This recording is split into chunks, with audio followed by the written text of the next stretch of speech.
the BMW Championship, the second to last event of the PGA Tour season. The top 49 golfers of the year head to Baltimore.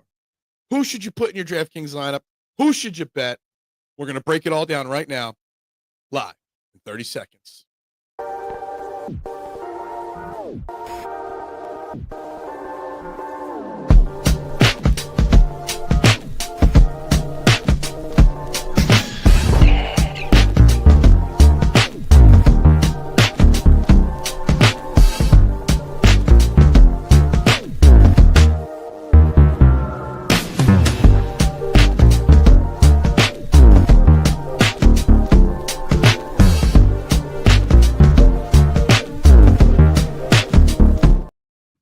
And a very good evening, everybody, and welcome to Fairway to Heaven, right here on the STT Sports Network. We are live, YouTube and Twitter. Hit that like button, hit that share button, and, of course, please subscribe. Would greatly, greatly, greatly appreciate it. Guys, we got a jam-packed show. It's the penultimate event. Did I say penultimate event on the PGA Tour for the 2025 season, the BMW Championship, coming to you live from Caves Valley Golf Club in Baltimore, Maryland. So, please, while we break it down, like, share, subscribe. If you're watching on Twitter and you want to vote on our live YouTube poll, head over to the STT Sports Network YouTube page. The poll of the night. Will the winning score this week surpass 20 under? We'll get into that. Please vote yes or no.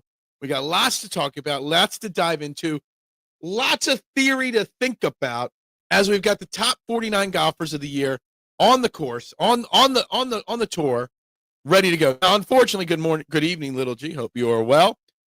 Unfortunately, you see me rolling solo. Jason's got football practice with Jax, slacker. Steven chose overtime pay to help pay for his wedding over golf, slacker. So you're stuck with me. Rolling solo as we break down this week's event. Now, the PGA Championship, or the PGA Tour, heads to Caves Valley Golf Club in Baltimore, Maryland. Like I said, for the BMW Championship. First time it's here since 2021. And that is why the poll question on YouTube is, will the score surpass 20 under? Because the first thing we need to discuss is the golf course. And I don't have Jason here to do his typical course breakdown. So what I'm going to do is give you the nuts and bolts. But first time, the last time it was played here in 2021, the winning score by Patrick Cantlay was 27 under. And Patrick Cantlay and Bryson DeChambeau both were 27 under because it went to a playoff.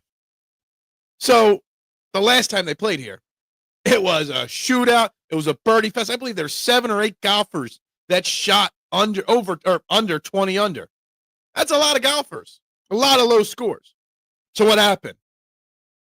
Well, Caves Valley has decided to lengthen the course by over 50 yards. It's now a 7,601-yard course. They changed it from a par 72 to a par 70. So they're trying their best. Rumors that they've grown the rough out extra thick. They've sped up the greens. They've done a lot of things to make this week more difficult. Right now, the sports books have the score. You could bet over or under at 17.5. So that leads me to think it's going to hit under 20 under. I think 20 under, that would be the maximum that you would see this week. Again, we do have 49 of the 50 best golfers in the world, except Straka withdrew for a personal reason, claiming he will still be there next week for the Tour Championship at East Lake in Atlanta. So you got to finish in the top 30 of the FedExCup standing. So we'll get into all that. But I think the key thing to do first, what kind of golfer can succeed at Caves Valley? What kind of golfer what does your game need to be looking like to survive and to advance, to solidify your position at Caves Valley this week? Now, I know the course is lengthened. It's going to be more difficult. But some basic stats from when Patrick Cantlay won at this course in 2021. Patrick Cantlay ranked 15th off the tee. Bryson DeChambeau, who tied for the lead, lost the playoff, was number 1 in the field off the tee. Third place finisher, Sung J M, 11th off the tee. Rory McIlroy, 4th on the leaderboard, 2nd off the tee. All 4 of those guys in the top 4 ranked top 10 in putting. So that tells me, one, very important thing. you got to hit the ball straight and accurate, so great off the tee, and you got to be able to putt. And you've got a jam-packed board here. Like, you've got so many of the who's of golf. So it's going to be different. There's also only 49 golfers. So when you're building your DraftKings lineup, we always talk ownership percentage. And I find it very difficult to figure out the ownership percentages, what to play, what's chalk and whatnot, when you've got these limited fields. And next week at East Lake for the championship, it's going to be the same thing. It's going to be even harder to differentiate. So you're going to see a lot of chalky golfers that you still have to play. You're just going to have to find those 1 or 2 or 3 guys that you could tweak your lineups up to separate yourself from the rest of the field. But for the most part, everybody, every lineup is going to have a lot of 20% guys, a lot of 25% guys, a lot of 30% owned guys in them. So you kind of got to look at it. You're just trying to build a lineup with the 6 best golfers in it. And what do you need? You need your driving distance, you're off the tee, you need your putting. When all else fails, when you're in an elite field like this, the best approach iron players typically rise to the top. So tee to green, ball striking, things like that. And obviously, it's going to take close to 20 under to win this week. So you need guys that are going to make a lot of birdies. How do you make birdies? By making putts. So birdies, putts, all that plays into it. So let's take a look at the DraftKings board. Let's take a look at where it's at. We start right at the top. First off, there's 49 golfers in the field. I'm no mathematician, okay? Let me just say, not great at math. There's 49 golfers in the field. They have a whopping 7 of them 10K and above. Those 5-digit guys. There are 7 of them. What's that make? That 10% would be 4.9? Almost 10%. So like 8-9% of the golfers are 10K and above, which makes it very difficult because if you're going to play one of these top guys, you're going to have to dip down into the 6Ks. There's not a lot of guys lower down the board. So it makes it very, very interesting. You play Scottie Scheffler, who's number 1 on the board at 13,400. It leaves you with only 7,300 left to build your lineup. That's very difficult to do. When you pick Scottie Scheffler, you might only be able to get one other 8K guy in your lineup this week. Or you're going to have to find a third. I only got 2 6K guys that I'm really going to mention this week that I really have any, maybe 3 guys in the 6K that I like this week. Either you're going to have to dip way low and multiple times, or you're going to have to play around with it a little bit. You play Scottie Scheffler at 13.4, which there's no argument not to play him, and you get 7,300 left. Or you take, say, a Ludwig Oberg at 10.2, and you have almost 8K left. So there's a lot of strategy that goes into building lineups this week. But at the top of the board, Scottie Scheffler, 13.4, Rory McIlroy, 11.4. You can play either of those guys. You can play both those guys. You can do whatever you want. Those guys are clearly the best golfers. Now Scottie has a filling caddy again, as his caddy's taking another week off, got some personal things he's dealing with. Best golfer in the field. Best golfer in the world. Best golfer of the last decade. No doubt about it. No doubt about it at all. But kind of feel like if there's a week to fade him, this is the week you fade him. Because if you look at the bottom of the board, and we'll break them down later, do I really want lineups with Johnny Vegas and Bud Cauley and multiple usage of these guys, Sam Stevens, Nick Taylor, Lucas Glover? Do I want to use them that much? And I think the answer is no. Rory took last week off. I don't know how I feel about Rory this week with taking last week off. I really, truly say you got Rory there. Xander at 10.5 was all in last week, and he was very mediocre, disappointing. Tommy Fleetwood. Let's pause for a second. Is Tommy Fleetwood ever going to win on the PGA Tour? I don't know. Is Tommy Fleetwood at 20 under in the 10Ks at 10.4? It's insane to me. People are betting Fleets again. People are using Tommy Ladd in their lineups. Drives me nuts. Now, right now, his projection ownership is only about 10%, which is kind of exciting, honestly. Xander's only 7. You got about 23 for Rory and 21 for Scottie. Those numbers will probably go up. You got Justin Thomas at 10, Patrick Cantlay at 10.1.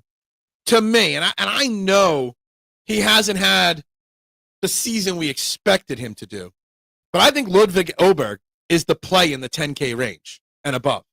9th last week, 23rd at the Open, 8th at the Genesis. He had a little sketchy stretch, but for the most part, he hits the ball far. He hits it fairly straight. Okay. Great off the tee, great ball striker. That's what you need. And I'm going to say Oberg is the best play up here. I know it's a little tricky. It's a little questionable. He was outside the top 100 in approach. Now he's within the top 70. Not easy to do that late in the season. I think Ludwig Oberg is the first spot in your lineup construction, your player pool construction, where you can make a difference and be different than everybody else. So that's the first one there. So, I mean, you can make a case for Cantlay. You can make a case for Justin Thomas. I mean, it's the Tour Championship. None of these guys in the top are really a major concern of missing the weekend. Right now, the guys at 25, you got Sung Jae Im, Goddard, Bridgman, Victor Hovland, Patea, Glover, then just outside the top 30, Sam Stevens, Ryan Gerard, Daniel Berger, Ryan Fox, Taylor Pendrith, who we'll talk about in a minute. But for the most part, all these guys in the 10K are all well situated to make the weekend or to make next week in the Tour Championship. So then you go to the 9K range. And what do you got in the 9K range? You've got one of the hottest golfers on tour right now, and Cam Young at the top of it at 9,800. And everybody's going to be all over playing him. Right now, somewhere around 20%. I expect that to go up. I expect that to be 25%. But why is Cam Young red hot? Well, he hits the ball a ton. He makes a ton of birdies. Strong approach player. And he's been putting lights out. Over 13 strokes gained in his last two events. Yes, one of them was a win. His first win. But it's almost like when I see Cam Young play, he won, and then last week played with such confidence. It's almost like the lid has come off. And I expect Cam Young to go on a run. And I'd be shocked if Cam Young isn't at the top of the leaderboard come Sunday down in Baltimore. It's going to be red hot in Baltimore, by the way, as well. I know it's going to be red hot here in Philly, so I'm assuming it's going to be red hot in Baltimore as well, just about an hour and a half south of me here in Coatesville. I can make the case, and I've built, I think, 4 or 5 lineups so far. I've only got one Oberg click and nobody else in the 10K.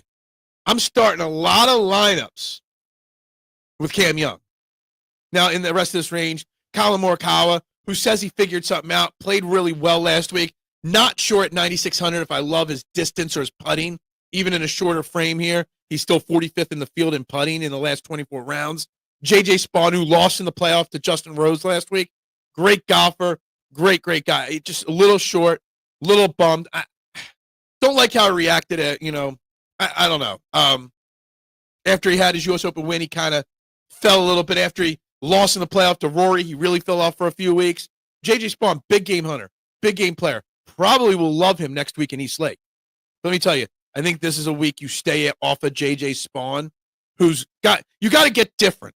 Henley, Morikawa, Spawn, even Hovland, 9.7% at 9,200. There's a lot of low ownership that you can have in the 9K range. But if you're going to be different, I think there's other places you can get different with your lineup. To me, you go with the sure thing of Cam Young here at 9,800, or at the bottom of it at 9,100 with Ben Griffin, who Ben Griffin is still trying to lock up that Ryder Cup spot. Ben Griffin's in next week for East Lake. But I think Ben Griffin and Cam Young, you go with the chalk plays here. Again, you can make a case to play Colin Morikawa. Give me 1 second to pull something up on Colin Morikawa here. Because obviously he had a really strong showing last week. I know he tapered off the end, finished 22nd, but he was right there near the leaderboard. His putting was still pretty bad last week. Lost 3.5 strokes putting last week. He hasn't gained strokes putting since the Memorial back on June 1st. So there's a reason to stay off of that low ownership on Colin Morikawa for sure. That's what I thought. I just wanted to double check that before I said it out loud. There's other places to get cheap, to save on ownership. There's people in the 8K range. You could save on the ownership percentage. But I'm not doing it in that 9K range. I'm fading the ownership and the prices in the 10K, and I'm sticking to the chalk in the 9K. Now, in the 8K, you start with Hideki Matsuyama. I know he's only got one top 10 this year, and he won his one top 10 was a win at Century, the first event of the year. But he's been in the top 20 a lot this year, including 4 in a row heading into this week. One of the best iron players in the world. Despite him only having one top 10 finish all year, he's still 11th in the field in approach. And when you get onto a course like this with this elite field, the best approach players tend to rise to the top. And Hideki has one. He won the St. Jude last year, so he's won in playoff formats before. Again, only 49 golfers this week. So that's where I'm at there. The other play, and by the way, Hideki right now, projected ownership is at 9%. There's a way you differentiate yourself. You go Cam Young, then Hideki Matsuyama. Not too bad. Another great option in the 9K range, or in the 8K range, is Chris Goddard up at 8,500. He's probably not going to make the Ryder Cup now. He might not even make the Tour Championship. He's just inside the top 30. But we saw 5 guys get in this week and 5 guys lose their spot. So there could be some moving and shaking this week. But he hits the ball far. And he hits the greens a lot. So greens in regulation, hits the ball a ton, great driver of the golf ball. Chris Goddard up, while he's starting to slip a little bit, his putting's not elite. Actually, he's the number 1 player in this field over the last 24 rounds played off the tee. 2nd in distance, 7th in birdies and better. 13th around the green, 15th ball striker, 6th tee to green, 4th shots gained total. So Chris Goddard up, who right now is projected, where's his ownership? I just lost it, 12%. I love it. I love Chris Goddard up this week. All right, Akshay Bhatia is another one. Actually, before we go Akshay Bhatia, before we went to Chris Goddard, we should have done Justin Rose. What do we think of Justin Rose coming off his big win in the playoff last week against J.J. Spawn? I don't know. I don't know how I feel about him. He's had a 1st, 16th, and a 6th in his last 3 events, the Open Championship, the Scottish, and then last week's win. But before that, it was a lot of mixed bag. Missed the cut, the U.S. Open, the Canadian Open, the PGA Championship, barely out, just outside the top 40 at the Memorial and RBC. So from the Masters, his 2nd place finish at the Masters, which was April, he had to go all the way to July, 3 months till he had a top 20 again. Not saying his win last week was an aberration. Justin Rose is one of my favorite golfers. I love his slow, methodical approach. The guy just plays good golf consistently. And at his age of 45, round of applause to Justin Rose for that big win last week. But I don't know how I feel about him following that up and being in contention. Now, I will say this, ownership-wise, is thinking like me. I mean, he's under 9% projections right now on fantasynational.com, which, talk about low, coming off a win. But if you're going to go another guy with Hideki and Chris Goddard up in that low ownership percentage, to me, I want to look at Akshay Bhatia. I know he collapsed a couple of weeks ago, but since then, Akshay seems to be disappointing this year, but also maybe turning around. 6 last week. Still terrible with the putter. But off the tee, on approach, around the green, tee to green, pretty much everything else outside of putting that you need this week, Akshay's pretty solid at it. So I kind of feel like Akshay Bhatia could be a steal with his low ownership as well this week. 10%. So I'm going to take the chalk in the 9K, and then I'm going to use the pivots in the 8K. Like right now, Matthew Fitzpatrick's a high 20% in that range. I'm going to fade him. Harris English is going to get a lot of ownership this week. Going to fade him. I don't know if I would go Keegan Bradley at 6%. That might be too much of a fade. But that's where I'm at in the 8K. Favorite plays, Hideki, Goddard, and my man Akshay Bhatia. So then you get into the 7K, and I think there's some really, really interesting plays and options in the 7K range. And we're going to start with one of the hottest golfers on tour also, Kurt Kitayama. Now, Kurt Kitayama, let me double-check where he is at in the FedEx Cup standings. I think he's outside of it right now. He's at 37. So he needs to have a hell of a week this week to get inside the top 30 for East Lake next week. Now, out of the guys, 31 to 40. Stevens, Gerard, Berger, Fox, Pendrith, who we'll talk about in a minute, Dietrich, Kitayama, Denny, Brian Campbell, Matthew Fitzpatrick. Kurt Kitayama, to me, is the guy with the game that's hottest enough to do it, to get into that, top 30. Now, he's going to be a chalky guy. A lot of people are going to be playing Kurt Kitayama. He's over 22% right now, 23% at this point. And there are other guys in the 7K with lower ownership that I do like, and we will talk about them. All right. But it's not a big range. You got 1, 2, 3, 4, 5. You got 10 golfers only in this 7K range to choose from. Kirk Kitayama, you get different in the 8, and you do chalk in the 9 and the 7. Kirk Kitayama, what does he do well? Well, what is he doing well right now? Hitting the ball a ton off the tee. Great approach player. Making a ton of birdies. All things you need to succeed this week. Kirk Kitayama, love Kirk Kitayama this week. In fact, he's one of my bets. We'll get into my outright bets in a little bit here.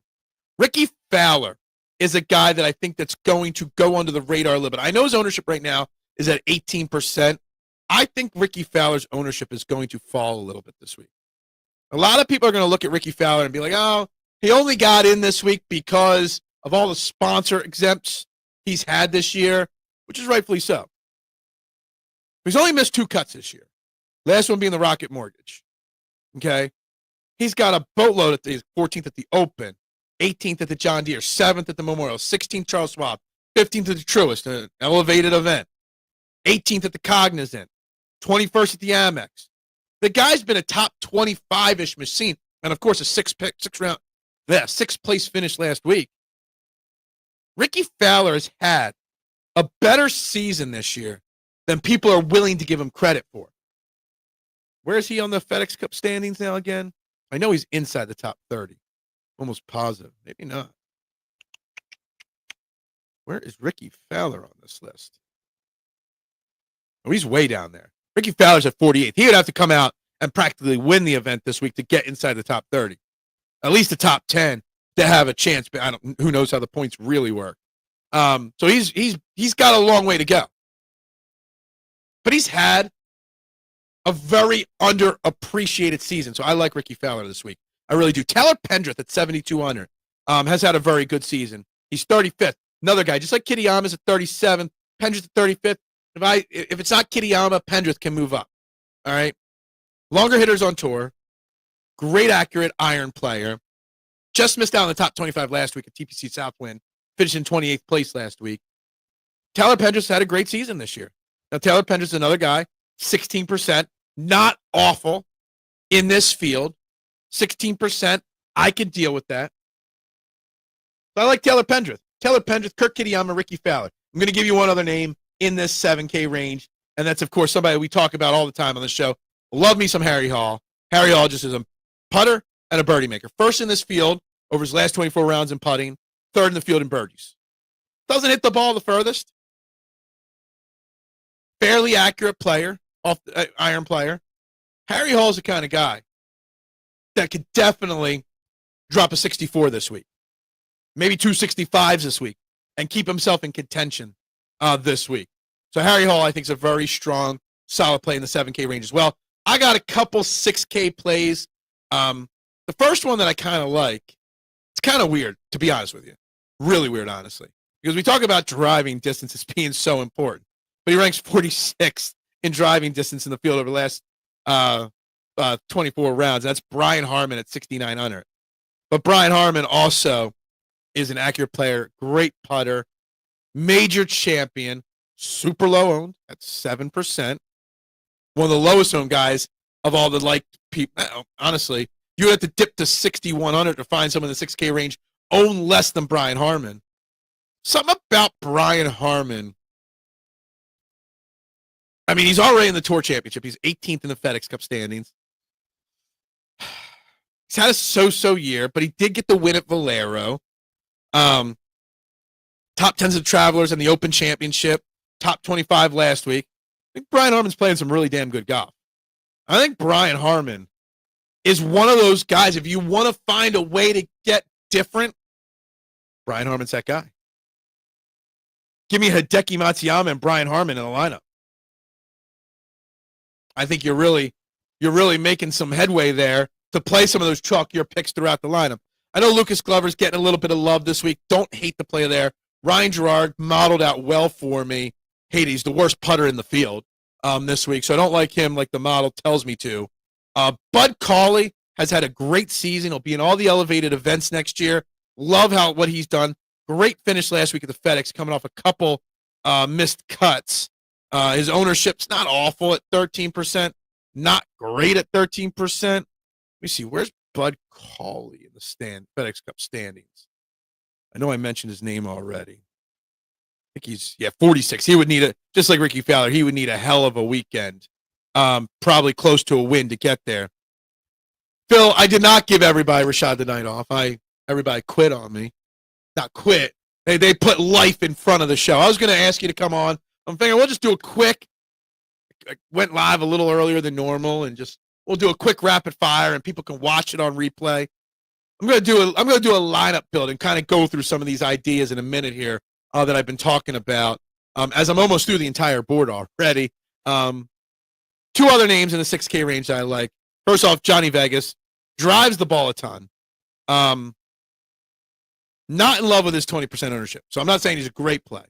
But if you need to go with somebody cheap, because you're going with Scottie Scheffler at 13.4, like I said, you're going to have to dip into that 6K range and low 7K range a decent amount. Johnny Vegas at 19% is not the worst play in the world. Don't love it, but not the worst play. I'm going to do my best to stay out of the 6K range as much as I can. Like I said, 4 or 5 lineups so far. I got one click on Harmon and one click on Bud Cauley. And that's it in that 6K range. But that's also why I don't have a Rory, a Scottie, a Xander in any lineups at this point. Because it's so difficult. I forgot to mention Maverick McNeely's name at 7,500. I do kind of like Maverick McNeely. I forgot to start. He's in lineups, but I don't have him start. What is going on with there? Great off the tee guy. Maverick McNeely at 7,500, I think is a really strong play. He's also one of those guys that's going to be the lower owned guys this week. So I like it. Real quick, before we build lineups, we'll do lineup builds real quick. Well, first and foremost, what we'll do is we'll promote the great fundraiser I'm running here through the channel here, Eagles Autism Foundation, eaglesautismfoundation.org. We're selling raffle tickets. I got this football here with Super Bowl champions Cooper DeJean and Darius Slay's autograph on them. I got this photo of A.J. Brown with his autograph on it, framed up, ready to go. And we also have not in the background here, I got a framed photo of Brandon Graham strip sacking Tom Brady in the Super Bowl, signed by Brandon Graham. We're selling raffle tickets. We're going to raffle off these prizes on September 4th before the Eagles game kick off the NFL season. They're $5 per raffle ticket. How do you purchase raffle tickets? You Venmo me. There's my Venmo up on the screen, guys. Make sure you check it out. I'd greatly appreciate any and all donations. Eagles Autism. It's a great charity, great foundation. Guys, make sure you check that out. But real quick, what we're going to do is we're going to do some test builds. These aren't lineups I'm putting in. We normally do our DraftKings contest, but since the boys aren't here, we're just going to look at what it looks like when you build some lineups here. We're going to go with that screen there. All right, so again, first off, you put Scottie Scheffler in your lineup. Even if you go to the lowest price guy that I like this week, Johnny Vegas, you're still barely over 7,600 in what you got. All right, so let's pick a couple guys in the set. I'm just trying to, Taylor Pendrith, like him. Maverick McNeely, you're still under 8K. Kirk Kitayama. All right, so now I've gotten it to where if you want nothing left on the table, you go Batea. Like, this doesn't give you much. Let's take Johnny Vegas out. Like I said, Brian Harmon, sneaky play. Now you got that. Like, the way they've built with so many guys in that 10K range, they are finding a way to make it extremely, extremely difficult to play Scottie Scheffler. Just look at this lineup here. You take Scottie Scheffler out of it. You go down to the guy I like, Ludwig Oberg. Now you could go 2 10K guys with this bad lineup. Well, you take him out. You go Cam Young. You go Cam Young and Xander. And that's if you want to go that. When you take this out, you go Oberg. And then you take a couple of these 7K guys that I like him. Now you could go up here and you go with Goddard. You could go Hideki. So by playing Scottie, you're making it very difficult. On the flip side, I still think Scottie's ownership is still going to be north of 20%, which again, small 49-player field, 25% is not that bad. I think you've got to find ways to get different. And like I said, that 8K range is where you could get different. So let's just try this. Let's go Batea, Hideki, in this range here and just see what you could build if you start here with some low-owned guys. And then you go to a nice play, might be a little chalkier, but you go someone like Kirk Kitayama, okay, who I do like and I do have a bet on. Kirk Kitayama there. Now you're sitting at mid-84. Tip to Taylor Pendrith. Again, I do like Taylor Pendrith this week. Now you got 9,100. Now you can play. We didn't even talk about Sam Burns that much. I love Sam Burns. You can go Cam Young and Bobby Mack. You could go Sam Burns. You'd go Goddard up with Sam Burns. Go Ben Griffin at 9,100. You really get so much more flexibility with your lineup builds by fading that top. But let's just try a couple of these again. Let's try Scottie Scheffler again. Let's dip here. Let's try to keep it as little as I have to. Let's go Bud Cauley and Brian Harman and see what I do. I keep going to Taylor Pendrith, but I don't have to. We can go Matt McNeely, Kirk Kitayama. That's actually no. I might have just found a way to do a Scottie lineup there. I'm writing this one down.